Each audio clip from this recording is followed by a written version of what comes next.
Hello, George Fayer here, aka Neck of Vermilion, and it's going to be a video on the problem with modern music. And I'm using a script because, keep things organized. Throughout the previous year, I uploaded 7 videos talking about music and other media. However, I didn't talk as much of what most people tend to be interested in, the problem with modern music. Short and simple, music is becoming niche entertainment. And that is the problem. Now, if you don't care for an explanation, you can click off here. But here's the explanation. Now, while I'll be speaking a condensed version of what I already said in those 7 videos, I will also be referencing and quoting Andy Edwards. He did part 1 and part 2 of videos called Why Modern Music is Crap, which I do suggest watching. His first point is that there needs to be a balance between emotions and perfection. I agree. Put too many ideas you like and you enjoy that you love in one song, and it becomes cluttered. If the notes are too exact and rigid, it can sound empty, emotionless, and sterile, which is often what's broadcast when it comes to the radio. The next point is that the rules of music has changed. Part of this is the opinion of the audience, part of this is the technology used. Through technology, the music can be edited before it reaches the speaker, which leads to what Edwards said at 4:18 of part 1. Performance really doesn't exist anymore. He also says at 6:28 of part 1, yes, there is tons of music out there where it hasn't been manipulated, but you can't tell and you won't know, end quote. And that's mostly due to MP3s. Despite the negative, there's also the positive. The point that production is more affordable and widely available. Just the same, websites like Bandcamp can host your music, and platforms like Twitch can be used to live stream a performance. As for the audience, as well as the companies, as Edward said at 11:59 of part 1, we are still trying to judge the modern world based upon the values of the old ways of doing it.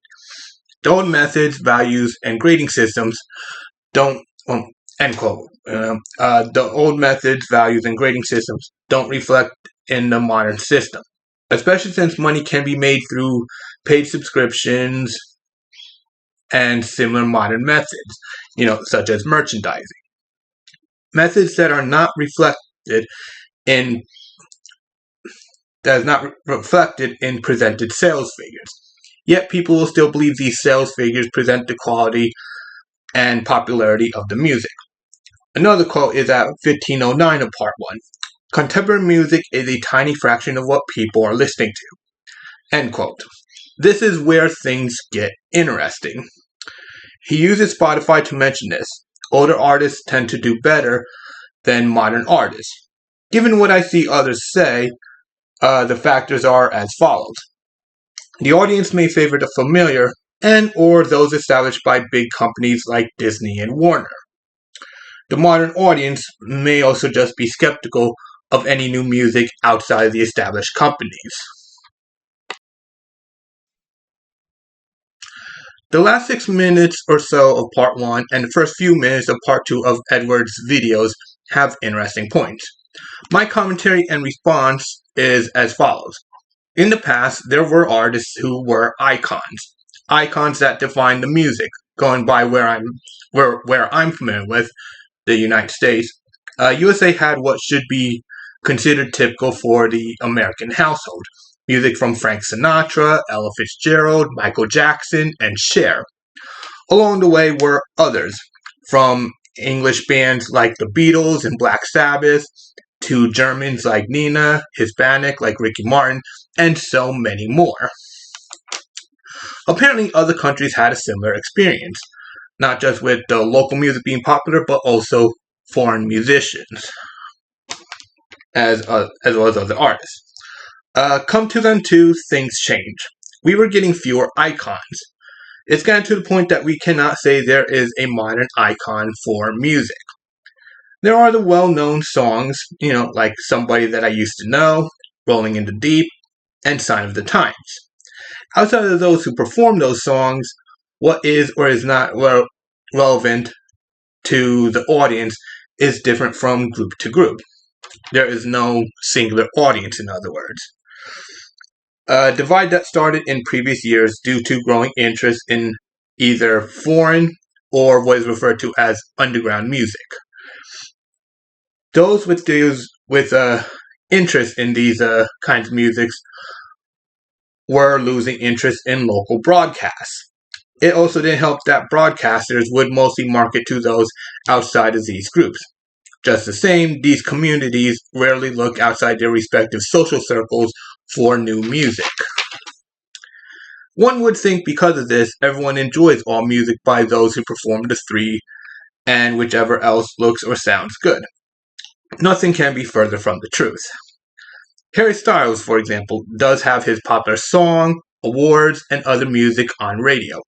Yet, most don't know it's his music. Many also favor Beyonce and Adele, sometimes more so than Harry Styles. What could be more astonishing is that there are groups who know at least one of the popular songs but will favor other music. Something can be well known, yet not as praised. Popularity is weird like that. To explain this is to explain how vast music is, which would take hours. But in a condensed sense, I find it best to explain my logic and thoughts and perception with simply two names, Ed Sheeran and Hosho Marine. Sheeran is an English pop singer with recognized hits like Shape of You. He also did the Pokemon song Celestial. Marine is what's referred to as a virtual personality, or VTuber for short. She's a Japanese pop singer for the group Hololive and a variety streamer, meaning she'll do singing streams one day and then gaming streams another day, and another she's doing bits and such with other people in Hololive. She is also the primary vocalist for the 6-song album Genso Hollowism, which are all Toho Project songs. More specifically, the DLC of Toho Spell Bubble. Now, both of these people, or personalities, or whatever you want to call it, have a huge fan base and have done music with other people.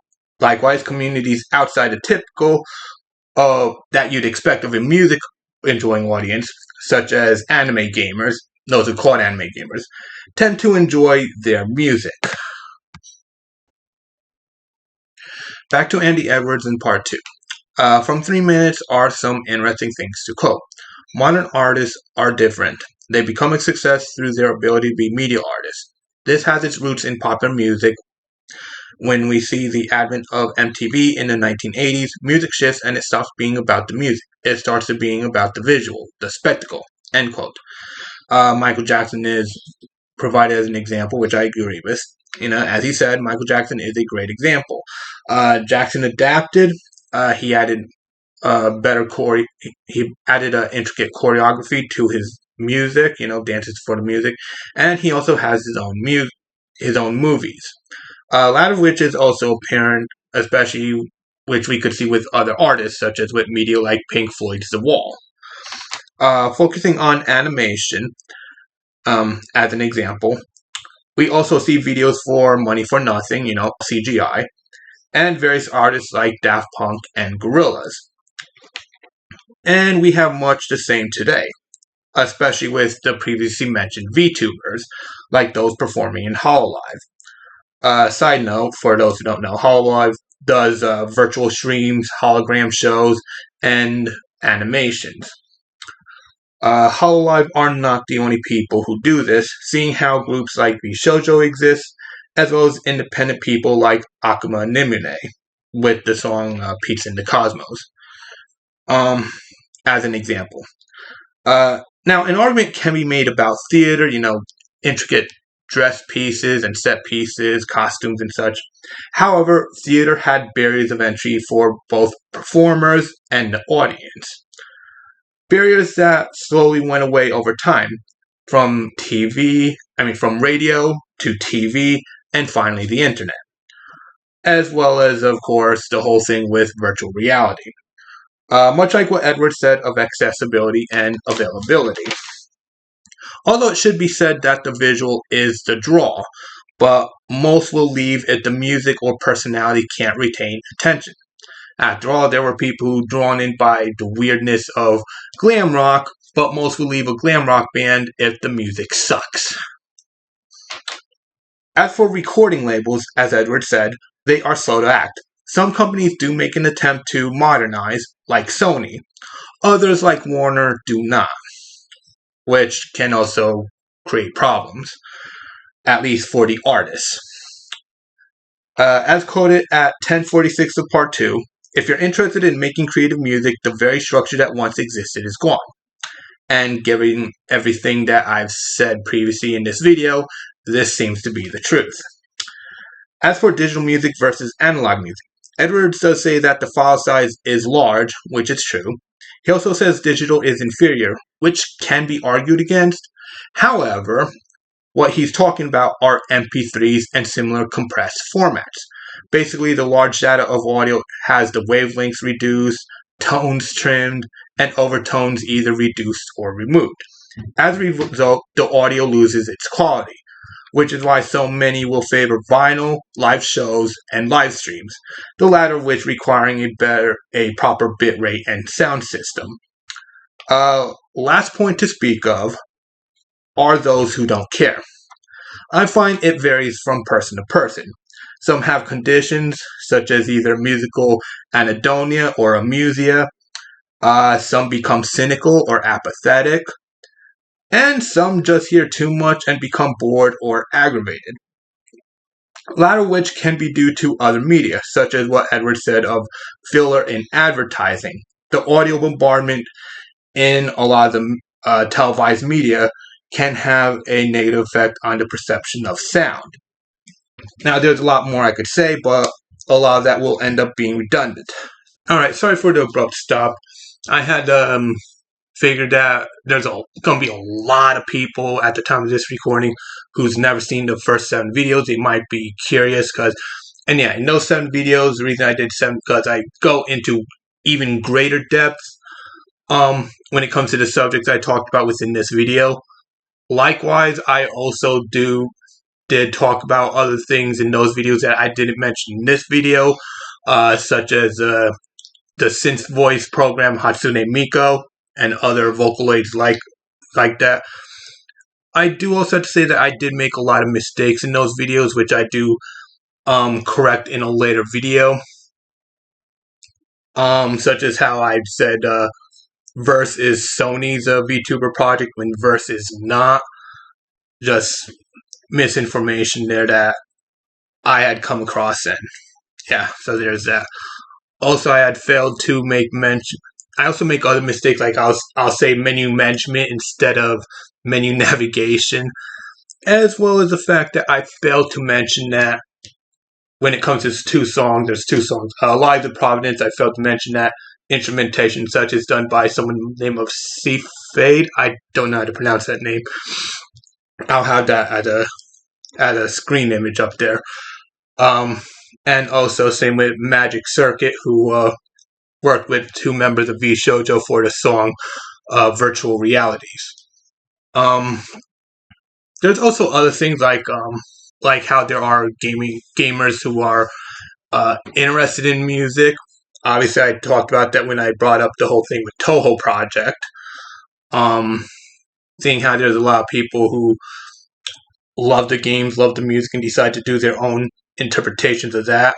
And you can see that in not every gaming space, but there's a lot of gaming space out there that have people who enjoy what they hear and just create music that's influenced by that.